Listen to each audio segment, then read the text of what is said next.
Bonjour à toutes et à tous, bienvenue sur Apprendre le français. Alors aujourd'hui nous allons traiter des pronoms personnels et également des pronoms réfléchis. Juste avant de commencer la vidéo, si vous ne vous êtes pas encore, abonnez-vous en cliquant sur le bouton d'en dessous, comme ça vous permettra de voir la suite de nos vidéos. Et si jamais vous êtes tombé par hasard sur cette vidéo et que du coup c'est pour vous la première fois, et bien ce n'est pas notre premier cours, donc n'hésitez pas à aller cliquer sur le bouton de la chaîne pour voir nos autres vidéos qui sont parues avant, qui pourront peut-être vous aider également dans votre apprentissage.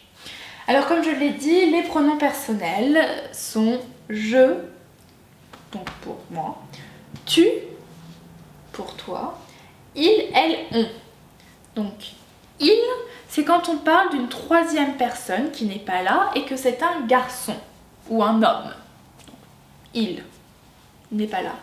Elle, c'est la même chose. Quand on parle d'une troisième personne qui n'est pas présente avec nous, qui est autre part, on va dire elle si c'est une fille, une femme. En revanche, on est une particularité du français. Elle, ce pronom personnel, donc les verbes se conjugueront comme à la troisième personne du singulier, mais ne désigne pas une troisième personne, mais plusieurs personnes en impliquant la personne qui parle. On, ça peut être lui, elle, donc il, elle, toi et moi, ou toi et moi, ou il, elle et moi. Moi, donc le je, est compris dans le on, puisqu'on parle de soi également, mais on parle d'un groupe de personnes dans lequel on est inclus. On, je le répète, est une particularité du français pour lequel les verbes se conjugueront comme à la troisième personne du singulier, mais a le même sens que nous.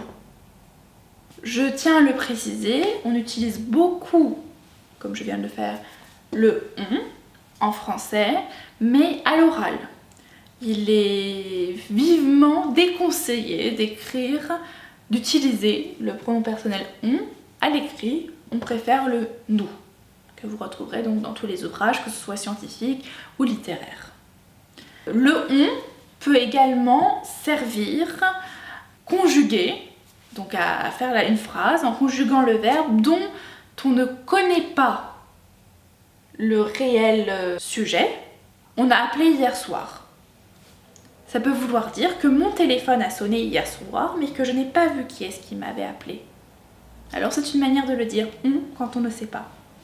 De la même manière que dans les pronoms personnels, on peut avoir le il impersonnel. On va dire il pleut, il neige. Ce n'est pas une personne qui neige, mais c'est le fait de pleuvoir, le fait de neiger. Car en français, si le sujet n'est pas donné, il est obligatoire d'avoir le pronom personnel. Ce n'est pas, par comparaison, comme l'espagnol où la conjugaison du verbe suffit pour comprendre le sujet.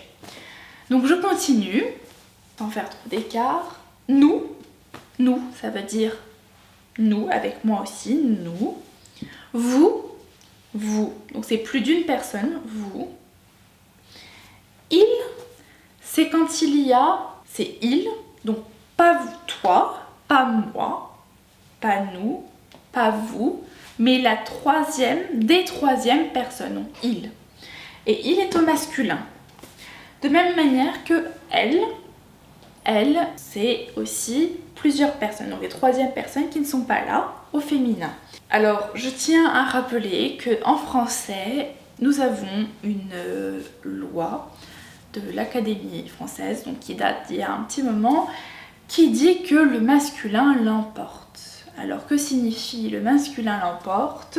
Cela signifie qu'il peut y avoir, par exemple, 10 filles et un seul garçon.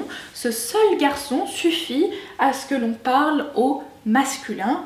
S'il y a 10 filles et un garçon, 10 filles et un garçon, ou même s'il y a plus de filles que de garçons, comme dans l'exemple que je donne, on n'utilise jamais le pronom elle, mais le pronom il. Alors à vous de juger de la qualité de cette loi, le masculin l'emporte. Malheureusement, il faudrait changer et justement des travaux sont faits, sont entrepris pour avoir de nouvelles règles, pour avoir une écriture, ce qu'on appelle l'écriture inclusive. Alors je ne vais pas parler très longtemps là-dessus parce que ce n'est déjà pas mon domaine et puis nous verrons dans la suite des cours.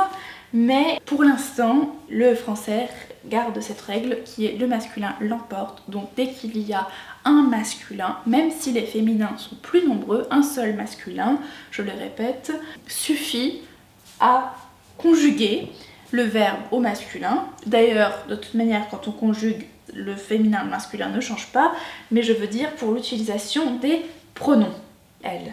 Alors si on reprend nos pronoms personnels singuliers, je, tu, il, elle, on. Maintenant reprenons nos pronoms personnels pluriels, nous, vous, il, elle. Je ne sais pas si vous avez vu la vidéo où on a parlé des lettres muettes en français, mais une majorité, donc juste un petit rappel, une majorité des lettres en fin de mot ne se lisent pas et c'est la particularité surtout du S, le S qui est la marque du pluriel en français et bien évidemment donc on prononce il, elle, mais c'est au sens et puis à la conjugaison du verbe que l'on va comprendre que c'est du pluriel. Donc quand on parle on ne prononce pas les S, c'est il, elle. Passons à présent aux pronoms personnels réfléchis qui sont pour le singulier me, te, ce et pour le pluriel nous, vous, donc qui ne change pas par rapport à ici, et donc ce qui peut être leur ou les selon sa fonction dans la phrase. Alors qu'est-ce que le pronom personnel réfléchi? Tout simplement, comme dans plusieurs langues, nous avons des verbes transitifs et intransitifs. Nous avons donc des verbes pour lesquels nous devons utiliser le pronom réfléchi qui donne majoritairement le sens d'exercer une action sur soi-même. Alors par exemple, si on prend l'exemple de se laver, le verbe se laver, je me lave, tu te laves, il, elle, on se lave, nous lavons, vous lavez, il, elle se lave. Je vais juste écrire l'exemple au tableau si vous voulez le voir. Donc le verbe est le verbe se laver qui a donc besoin du pronom réfléchi. Donc je reprends, je me lave, tu te laves, il, elle, on se lave, nous lavons, vous lavez, il, elle se lave. Du verbe se laver, voilà le pronom réfléchi. Mais bien entendu, on peut aussi faire l'action sur quelqu'un d'autre et dans ces cas-là aussi, les pronoms personnels réfléchis doivent être utilisés. Par exemple, si c'est moi qui fais l'action de laver, mais pour toi, je te lave. Si c'est moi qui lave, tu. Donc on peut faire je te lave ou tu me laves.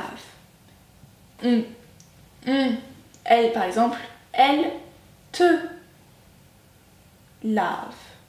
Ce sont des exemples, bien entendu. Cette combinaison peut avoir lieu, voilà. Mais dans ce cas-là, nous allons dire je les lave. À ce moment-là, c'est le les que nous allons utiliser. Reprenons une dernière fois ensemble les pronoms personnels et les pronoms réfléchis. Je, tu, il, elle, on, nous, vous, il, elle. Et donc, me, te, ce, nous, vous, ce ou les. Eh bien écoutez, voilà pour cette vidéo. Si vous avez des questions, des remarques à faire, n'hésitez pas à laisser un commentaire en dessous de la vidéo. Nous essayerons d'en répondre au mieux possible. Portez-vous bien et à la prochaine!